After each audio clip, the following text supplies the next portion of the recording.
How does Russian President Vladimir Putin keep his country's war machine churning? It should have fallen apart by now. Russia has lost over 670,000 soldiers to death or injury since the Ukraine war began in February 2022. Its equipment losses have been almost as catastrophic. Almost 9,000 tanks now lie in ruins on Ukrainian roads. Russia has also lost 17,895 armored vehicles, around 20,000 artillery systems, and about a third of its dreaded Black Sea fleet. The situation has gotten so bad for Putin that he's been forced to rely on Soviet-era equipment to keep the pressure up on an enemy he should have easily overrun in a matter of weeks. Yet Russia keeps plugging away. For as heavy as its losses may be, Russia's war machine still churns. More equipment, more missiles, more artillery, more people. Putin is able to get it all because there's a hidden power lying behind Russia's leader that keeps this machine running. That power is not only essential to Putin maintaining his position as Russia's president, but it's one he's learned to control during his reign. Without it, Putin is toast, and he knows it. What is that power? The Russian oligarchs. In this video, we explain who these oligarchs are and how Putin controls them to such an extent that they're almost duty-bound to keep pumping money into his hopeless war. We'll also cover the few oligarchs who are speaking out and why they may be the first of many who could ultimately lead to Putin losing his power base. We start with an important question. What is an oligarch? When the Soviet Union collapsed in December 1991, it left in its wake several previously state-owned institutions that were now rudderless. It was this collapse that gave rise to Russia's rich and powerful. A small group of people, almost exclusively men, took control of these state-owned institutions and turned them into privatized businesses, akin to those you'd see in a capitalistic system. Industry, oil, agriculture, banking, mining, and every other state industry in Russia fell under the sway of this new wave of oligarchs. These aren't men who brought any particular innovations to Russia. As Pointer points out, they simply positioned themselves so that they could run the leaderless state-owned industries that would otherwise have rotted without their control. The infrastructure and people were already in place for them. All they had to do was provide a steady hand and reap the rewards of a new Russia through which they could sell previously state-owned products and services to the entire world. This new generation of oligarchs made billions throughout the 90s, quickly becoming the power brokers in Russia as a result. They were the money men, and Russia transformed into an oligarchy they controlled. Sure,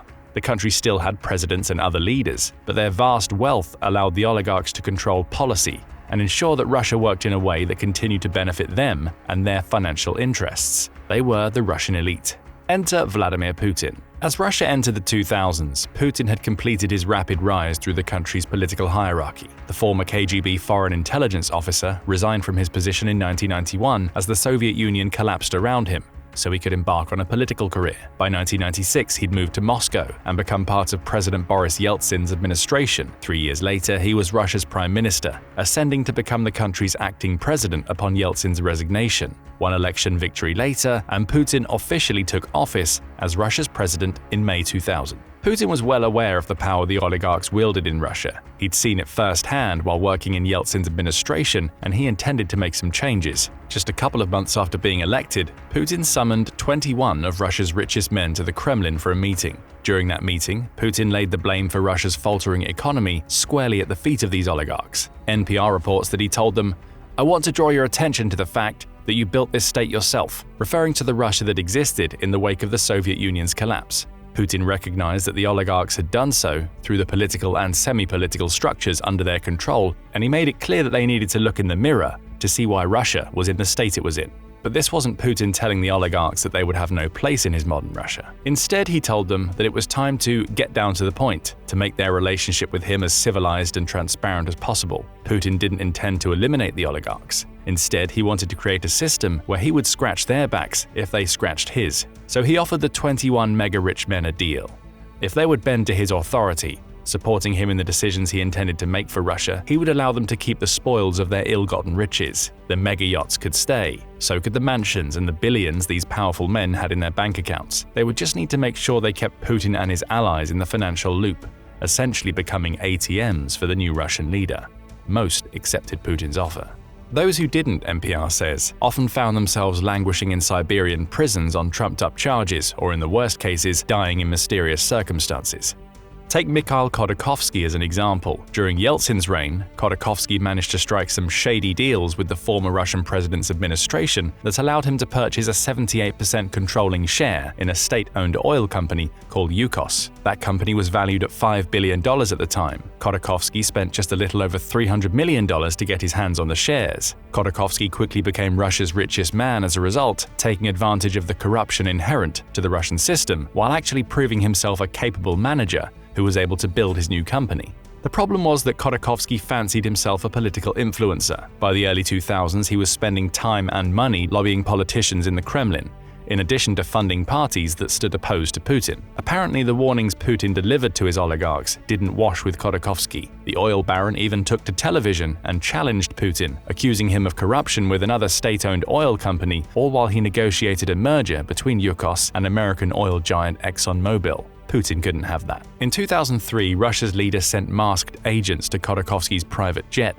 during a stopover. Arrested at gunpoint, the oligarch was accused of tax evasion and fraud, likely trumped up charges to give Putin an excuse to send him to a Siberian jail. Khodorkovsky went from one of Russia's richest men to a prisoner for over a decade. As for Yukos, Putin took control of the company and palmed it off to an associate named Igor Sechin. Putin found himself in an ironic position during this time. He'd only come to power because of the oligarchs. They were the people who'd bankrolled him when he created his political party Unity, which is now called United Russia. It was the oligarchs who tugged at strings behind the scenes to ensure Yeltsin somehow managed to win the Russian presidential election in 1996, allowing Putin a route toward power by becoming part of the failing president's administration. Yeltsin and the oligarchs agreed to repay Putin by making him prime minister in exchange for protection from political opponents and victory in elections. By that point, the writing was on the wall for Russia's president.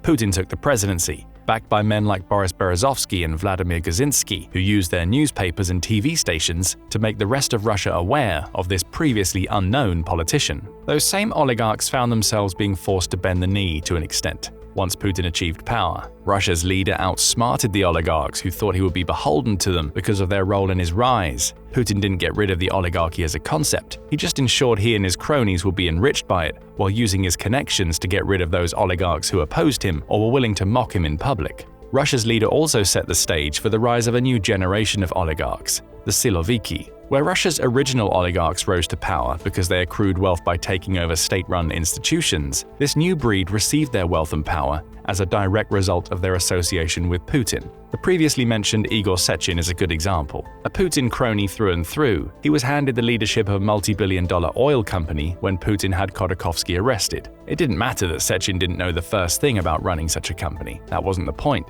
He was a man who had newfound wealth due to Putin, and thus was indebted to Russia's leader. So whenever Putin would come calling for funds, Sechin would be more than happy to provide, as he had plenty. You scratch my back, and I'll scratch yours. Sechin is one of several leading figures in Putin's new generation of oligarchs. Most share backgrounds similar to Russia's president. Sechin himself is believed to be a former KGB officer who served in East Africa in the 1980s. He, along with men like him, benefited from Putin's decision to renationalize several of Russia's industries when he took power. Taking back control of those industries afforded Putin a chance to install men at the helms of these companies who shared his vision for what a modern Russia could be. Gone would be the reform era ushered in by leaders like Gorbachev and Yeltsin. Putin and his Siloviki longed for a return to the days when Russia had an empire, a geopolitical presence that truly mattered. So we start to get hints about why the oligarchs are so important to Putin's war machine in Ukraine. For 2 decades, he's worked to rid Russia of the oligarchs who won't kowtow to his whims. Arrests, false charges, and shady executions have allegedly been Putin's stock in trade. And when Russia's leader manages to get rid of an oligarch who won't follow his lead, he renationalizes that oligarch's company and delivers it to the waiting hands of somebody Putin knows will do what he wants.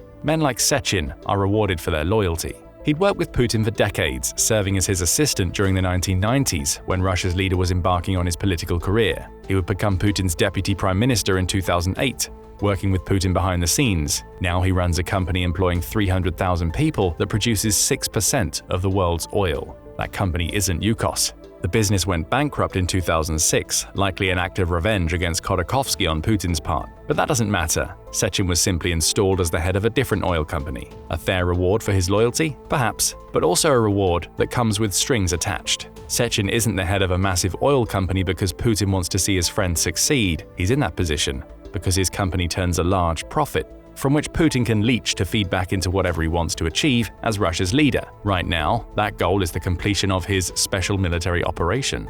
Sechin's story is one that's repeated over and over again during Putin's reign. Russia's president identifies an oligarch that doesn't toe the line. He gets rid of them by hook or by crook, replacing them with a loyal crony that he can then control. It's a clever and indirect way to get his hands on the purse strings of some of Russia's largest companies, and it's an approach that keeps billions flowing into Russia's reserves while also happening to enrich Putin and the men he's installed as his new oligarchs. The West knew all of this when the Ukraine war broke out. It's why the US and Europe implemented sanctions not only against Russia, but against the oligarchs that Putin has installed in the country. The hope was that these money-hungry men would see their international bank accounts get frozen and the West taking actions that impact their business, resulting in them perhaps turning on Putin. After all, for as smart as Putin has been in terms of getting loyal people into powerful positions in Russia, he still has to respect the power those men now hold. Travel bans, asset and yacht seizures, restrictions on how they did business, all of these sanctions were designed to hit the oligarchs in their bank accounts, squeezing Russia's wealthy while also limiting their ability to support Putin in his special military operation.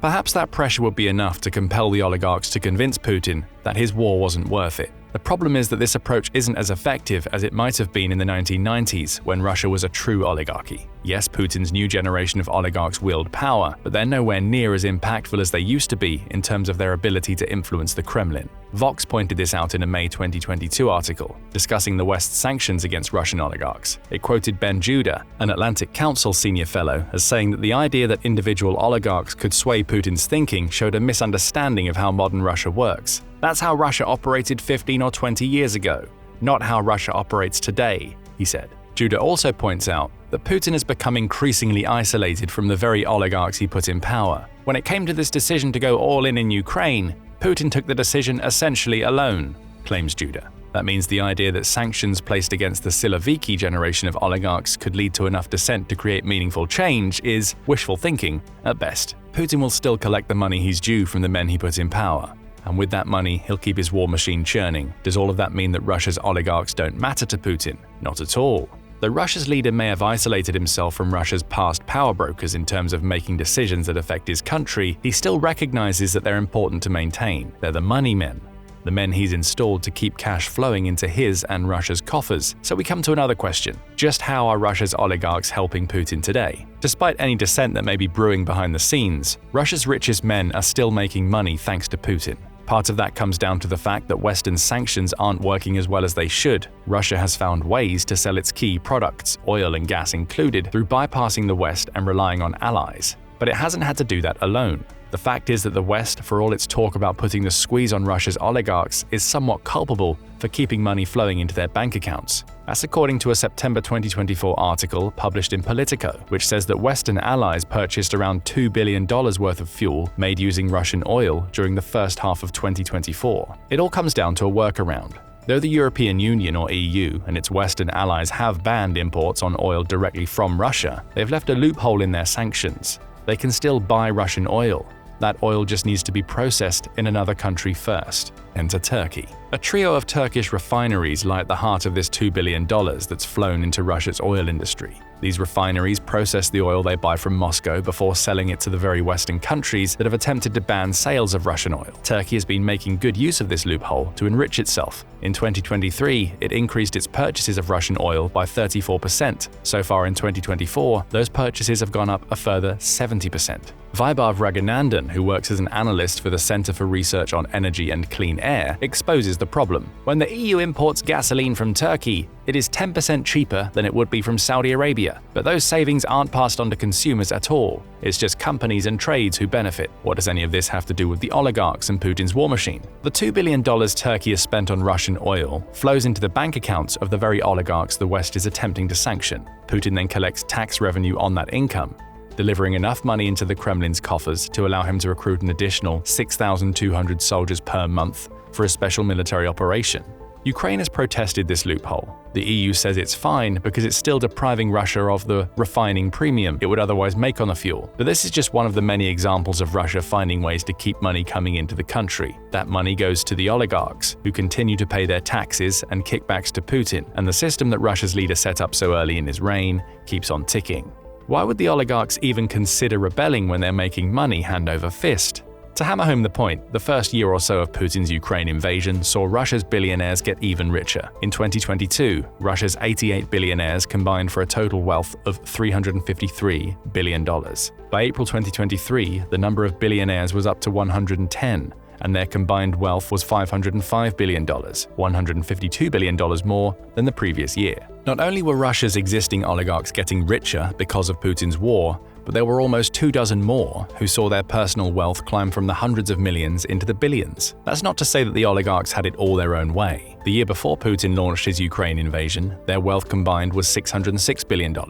So the 2022 figure of $353 billion was a significant decrease. But come 2023, billions more were added to the oligarchs' collective coffers, bringing them much closer to the pre-war levels of wealth. Fast forward to April 2024, and the oligarchs are only getting richer. They combined to add a further $72 billion to their collective wealth, bringing the total figure to $577 billion, less than $30 billion away from the pre-war number. Part of that growth comes from Putin transitioning Russia into a wartime economy, providing plenty of opportunities for his cronies to make more money, even when faced with Western sanctions. Higher commodity prices also add to these billions, as do loopholes like the oil refining issue mentioned earlier. Russia's economy even expanded faster than any G7 nations during 2023, achieving a gross domestic product increase of 3.6%. Again, we come to the question, why would the oligarchs rock the boat when they're making out like bandits during Putin's war? The reality is that life hasn't changed much for Russia's elite over the last 2.5 years. They have come to deal with some minor inconveniences such as frozen overseas assets and, in some cases, an inability to travel. But they're still making money. And because they're still making money, they're staying loyal to Putin and are feeding the billions of dollars they earn, because of him placing them in positions of power, back into Russia's war machine. Even that funneling benefits the oligarchs. Russia's wartime economy means that they're getting paid to produce the weapons and fuel that Putin needs to keep his war going. Putin and the oligarchs need each other. The oligarchs get rich because of their loyalty to Putin, with Putin leaning on that loyalty to get what he needs to fund the Ukraine war. And it's not just funding the war that Putin relies on his oligarchs to do. They're also the money men behind Russia's attempts to influence the course of democracy in other countries. In September 2022, Radio Free Europe revealed that Russia has spent over $300 million since 2014 to influence politicians and election officials in over 24 countries. That money typically goes toward far-right think tanks and front organizations that funnel the cash to the political parties Putin wants to see in power. That $300 million is just what the US State Department claims to have detected. The odds are high that the real number is far larger when you take undetected payments into account. More recently, October 2024 saw Politico report that the Kremlin has successfully created a mafia-style network designed to distribute cash to people in Moldova ahead of a critical vote that will determine if the country becomes part of the EU. The country's chief of police, Viorel Chonatonu, said, "Moldova is facing a phenomenon of voter bribery, combined with hybrid warfare and disinformation, the likes of which our country has never seen before." Politico says that Moldovan detectives have tracked the transfer of more than $15 million in Russian money into the accounts of around 130,000 Moldovan citizens in a single month, showing that Putin is more than happy to splash the cash to get the results he wants in other countries' elections. What does this have to do with the oligarchs? Where do you think all of this money comes from? The cash that Putin extracts from his loyal Siloviki goes toward influencing elections elsewhere. If the results of those elections play out in Russia's favor, that's good news for the oligarchs. A Russian-influenced country is more likely to buy commodities from them. That means more money goes to the oligarchs, who funnel more into Putin's coffers, and the cycle continues.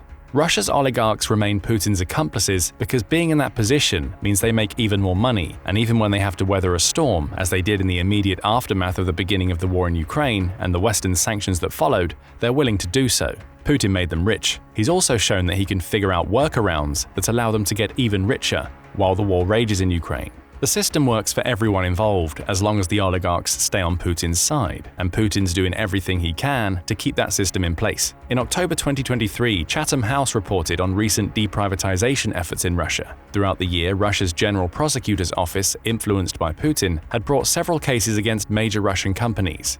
In almost all of those cases, the company's assets were seized and turned over to the state. Putin then did what he did during the first purge of the 1990s-era oligarchs. He installed new manager figures who just so happened to be loyal to his cause. Putin denied any of this was happening. The General Prosecutor's Office was just doing its job, he claimed. It's merely a coincidence that Putin's cronies ended up with more power, with Russia's leader gaining more influence as a result of that work.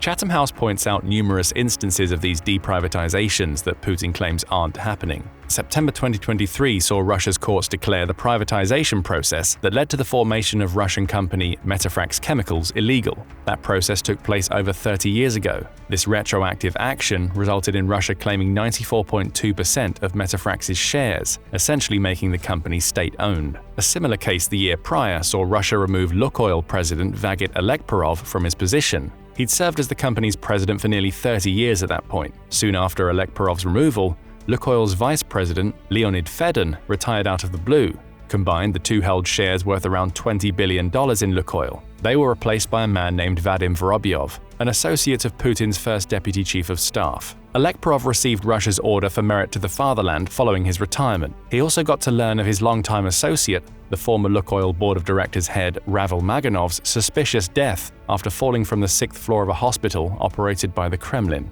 Threats, coercion, forced removal, murder. All tools of the trade for a Russian leader embarking on deprivatization that will deliver another new generation of oligarchs to his cause. The oligarchs still wield power in Russia, but that power comes as a result of Putin's influence, and it's because Putin puts this new generation of oligarchs in position that he's able to lean on them whenever he needs funds and equipment to fuel his war machine in Ukraine. We come to a final question. Is there any hope that the oligarchs could influence Putin to end the war? There's the slightest of glimmers. Vox claims that Western sanctions, though not as effective as the West would have hoped, have still revealed to Russia's oligarchs that there are limits to the power they wield. The sanctions have also shown that their wealth is completely tied up with an authoritarian ruler who's happy to make drastic geopolitical decisions without their input. Perhaps those facts will stick in the craws of some of Russia's elite, pushing them to rebel against Putin by biting the hand that feeds them. A handful already have. Just 4 months on from the beginning of the war in Ukraine, The Guardian reported that around 15,000 Russian millionaires plan to flee the country, counting for about 15% of Russia's millionaire population. Though wealthy, these people aren't oligarchs. Still, there's a clear pattern of Russia's rich fearing what Western sanctions would do to their money. On February 27, 2022, a couple of actual oligarchs spoke out. Mikhail Fridman and Oleg Deripaska, the former being the Ukrainian-born owner of the Letter One private equity firm, wrote that war could never be the answer. Deripaska also took to the social media platform Telegram to call for peace, noting that his role as the head of aluminium company Rusal meant that he was a businessman with responsibilities to my many thousands of employees in Russia and Ukraine. Fridman is now on the international wanted list, stemming from Ukraine's accusations of fraud opened up in August 2023. As for Deripaska, he's continued to make anti-war comments, with the most recent coming in August 2024, when he called for a ceasefire, while referring to Putin's war as mad. Some have taken this to mean that Deripaska is betraying Russia's soldiers. You have to wonder if he'll be an oligarch for much longer after these comments. So there is opposition to Putin's war from some oligarchs. We can also assume that there are likely more than a couple who have spoken out that aren't happy with Putin's actions but fear for their wealth and lives if they argue against Russia's leader. That fear is key for Putin. He's created an oligarchy in name only, exerting enormous control over Russia's wealthiest citizens by ensuring they're only in their positions because of his influence. As long as that situation remains the status quo, the oligarchs will continue to fund Putin's war machine whether they like it or not. But what do you think about Russia and its oligarchs? Would Putin have to listen if the majority of the country's wealthiest citizens rebelled against him? Or would he just purge the disloyal to install yet more of his cronies who are more willing to funnel cash into his war machine? Share your thoughts in the comments below, and thank you for watching this video.